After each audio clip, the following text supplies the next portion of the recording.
A paz do Senhor, professores, professoras, sejam todos bem-vindos a mais um podcast EBD em Síntese. A paz do Senhor, irmã Rosirene. A paz do Senhor, todos os nossos ouvintes, professores, alunos, o Senhor abençoe a todos.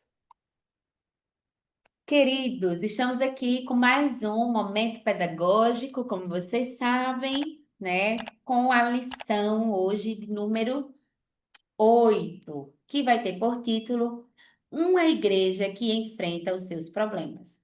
E quais são, irmã Rosirene, os objetivos dessa lição? Pois bem, vamos lá, os objetivos da lição 8 é o seguinte: primeiro, analisar as naturezas cultural e social dos conflitos enfrentados pela igreja primitiva e sua relevância para a igreja atual. O segundo objetivo fala sobre explicar a importância da organização e da distribuição de funções dentro da igreja para equilibrar as responsabilidades espirituais e sociais. E o nosso terceiro objetivo é aplicar os princípios bíblicos de caráter, sabedoria e serviço na vida cristã e na atuação ministerial. Isso mesmo. Então, com base, queridos, nesses objetivos, né, a lição ela vai estar organizada, dando uma ênfase, como os próprios objetivos trazem, né, nesse serviço, nesse olhar, nessa dessa função que também temos, né, dentro aí de cada local que a igreja está, em cada comunidade, município, né, seja assentamento, o que for, a igreja ela está também com essa função. E é interessante porque a lição ela traz eh, esses objetivos de forma encadeada no sentido de organizá-los, fazendo justamente essa diferenciação, né, do serviço ali em relação ao espiritual e em relação ao social. É interessante porque o comentarista coloca, né, como algo que por vezes é priorizado muito mais o espiritual. E aqui eu trago uma observação importante sobre o livro, né? No livro ele vai trazer uma expansão maior, inclusive trazendo a atenção, né? Um ponto de atenção, por exemplo, que normalmente às vezes as pessoas confundem uma necessidade social com uma necessidade espiritual e vice-versa. Então, isso é muito comum de acontecer. E nós sabemos disso, né? Estamos na igreja, às vezes a pessoa realmente está passando por uma necessidade e aí atrela muito a questão da algo espiritual. Ah, porque está em pecado, ah, porque isso, né? E por vezes não é isso. Mas também há casos que é. Então, é fazer justamente essa diferenciação. Então, se você tiver um tempo no seu planejamento, na organização da sua aula, amplie a sua leitura, né, com o livro. É fundamental, é importante, você consegue ter um leque maior de não só vocabulário, mas também de ideias que o comentarista ele queria trazer com essa lição, de forma agora mais ampla, né? Irmã Irene, quais as orientações ou a dica pedagógica que a senhora traz para gente hoje nessa lição? Pois é, só complementando o que você falou, Manu, em relação à nossa palavra-chave, né, sobre diaconia, né? Diaconia é exatamente esse serviço que a igreja tem, né, de estar sempre ali ministrando em relação ao cuidado. Mas também nós podemos explorar um pouco mais o verdade prática da nossa lição. A verdade prática, ela diz que uma igreja cheia de sabedoria do Espírito age sabiamente para resolver os conflitos de relacionamento. Então, essa necessidade que existe dentro das igrejas, seja ela desde a época da igreja primitiva até hoje, com certeza existe. Então, nós temos que primeiro buscar a sabedoria de Deus, a sabedoria divina, que eu achei muito interessante aqui, a sabedoria do Espírito, né? Que a verdade prática nos diz, para resolver estes problemas, porque hoje a nossa vida não é muito fácil a gente identificar realmente aquele que está necessitado. Não é fácil, né? Mas com a sabedoria divina nós podemos abordar. Eu coloquei aqui essa capacidade com a sabedoria e a inteligência, né, que Deus nos dá. A sabedoria divina é algo que você vai acumulando conceitos e experiências, né? E ela vai exatamente nos proporcionar essa sabedoria, ela vai nos proporcionar a identificar os problemas, que aí o professor pode fazer a sua dica, no caso nós passamos a dica pedagógica, o professor ele vai focar na resolução desses problemas, assim como os apóstolos fizeram.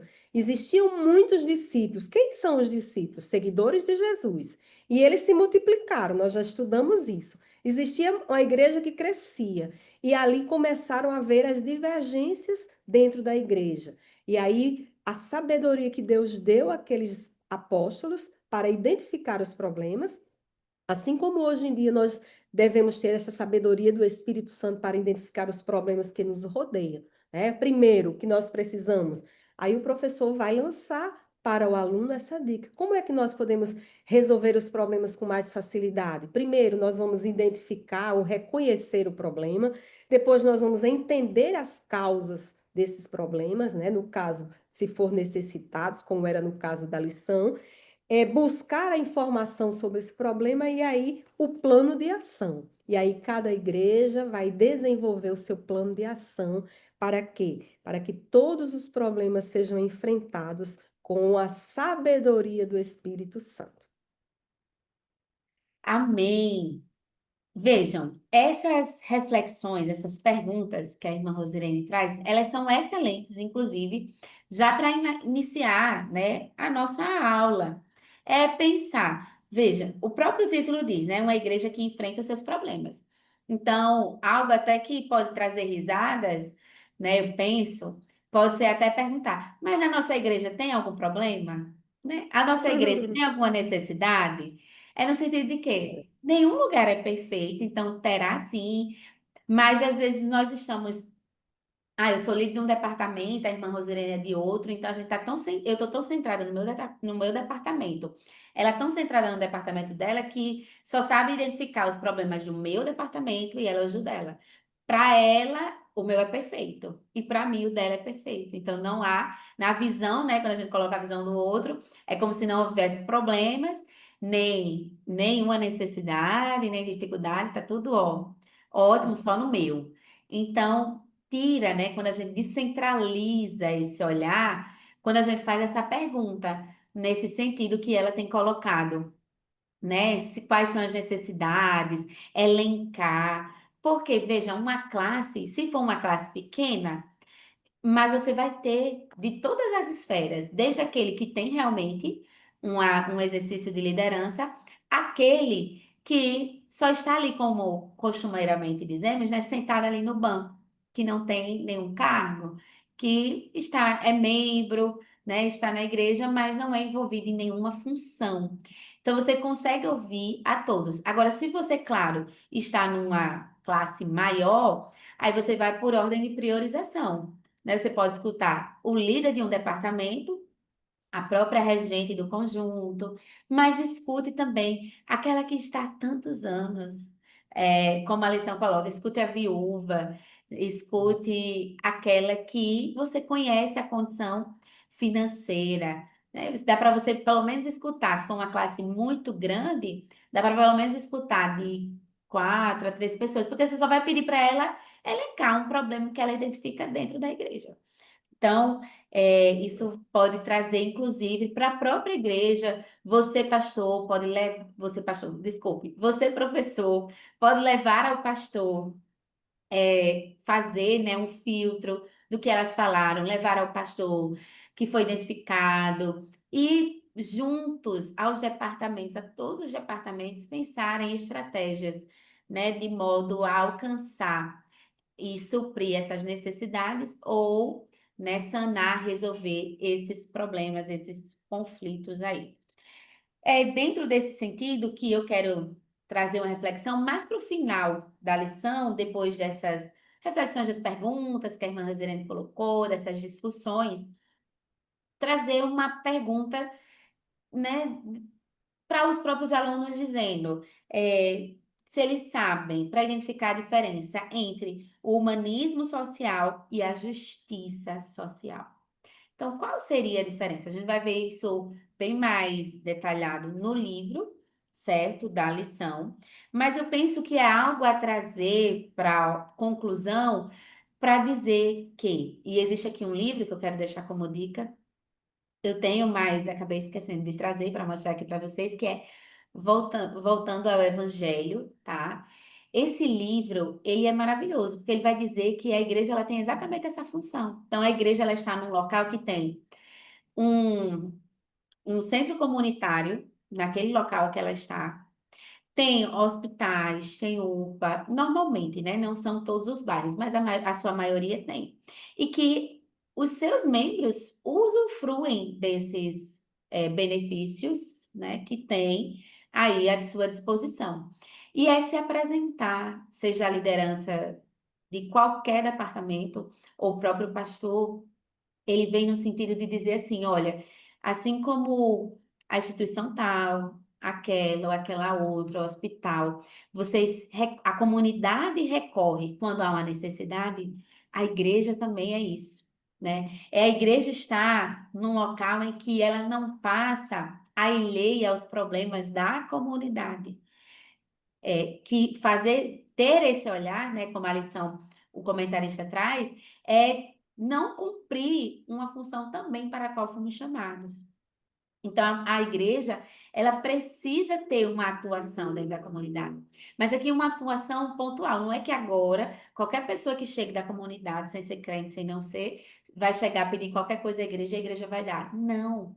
É exatamente esse cuidado. A partir do momento que você cuida da alma dessa pessoa, do espírito dessa pessoa que traz alimento, traz a palavra, consequentemente, essas outras coisas, Deus mesmo vai suprindo para ela. Não estou dizendo que estamos isentos de fazer, mas uma leva a outra, né? Você não vai sair procurando, quem está precisando aqui na comunidade. Porque, inclusive, dependendo da igreja que você, inclusive, professor, esteja atuando, a sua própria igreja pode ser uma igreja carente, né, de periferia, que tem tantos irmãos queridos, amados, que servem, mas que possuem necessidades sociais, né, e tudo mais. E também espirituais, consequentemente. Mas é ter esse olhar sensível de identificar, como a irmã Rosirene trouxe, mas refletir sobre como eu posso ajudar. É como se tivesse com aquela camiseta que a gente vê às vezes no supermercado ou no banco, né? Como eu posso ajudar? Nossa, Então, é isso, é a igreja vestir essa camisa de como eu posso ajudar, mas num olhar de justiça social e não num olhar de humanista, né? Social, de humanismo social, não. É num olhar de justiça, ser justo, é tentar ali nas suas imitações, né? Mesmo considerando todas as dificuldades, mas tentar suprir, né? Traçar um plano. Ah, eu vou me apresentar ao presidente do conselho, vou me apresentar aqui, eu vou procurar saber qual é o dia de consulta. É dar essa assistência de orientação mesmo para a própria igreja. Né? E saber, ó, minha igreja, eu tenho tal pessoa que está precisando de uma consulta, o que que eu posso fazer, como eu posso ajudar. Às vezes não é questão financeira, né? Não envolve, às vezes envolve uma atenção e um direcionamento de ajuda a essa pessoa. Então, queridos, esperamos, né, ter contribuído com a sua aula. Desejamos que Deus continue abençoando sua vida, o seu ministério e uma excelente aula, né? Essa aula ela traz uma reflexão para o nosso papel dentro da sociedade, mas não só isso, dentro do bairro que a igreja está presente. Irmã suas considerações? eu agradeço a Deus a oportunidade, né? E que possamos é, continuar, né? Esse trabalho, que é um trabalho que iniciou na igreja primitiva e tem se estendido até hoje. né? Que nós possamos, juntos, a Igreja do Senhor, levar em consideração que existe dentro da nossa comunidade cristã pessoas que precisam ser ajudadas, sempre vai existir, né? Como mesmo Jesus disse, né? Aqueles que mais carentes vocês vão ter sempre entre vocês. Então a gente tem que ter essa visão. Que Deus abençoe a cada professor. Agradeço a Deus pela oportunidade de contribuir, que possamos estar aqui sempre com este olhar de passar dicas para aqueles que irão para a sala de aula nas próximas semanas.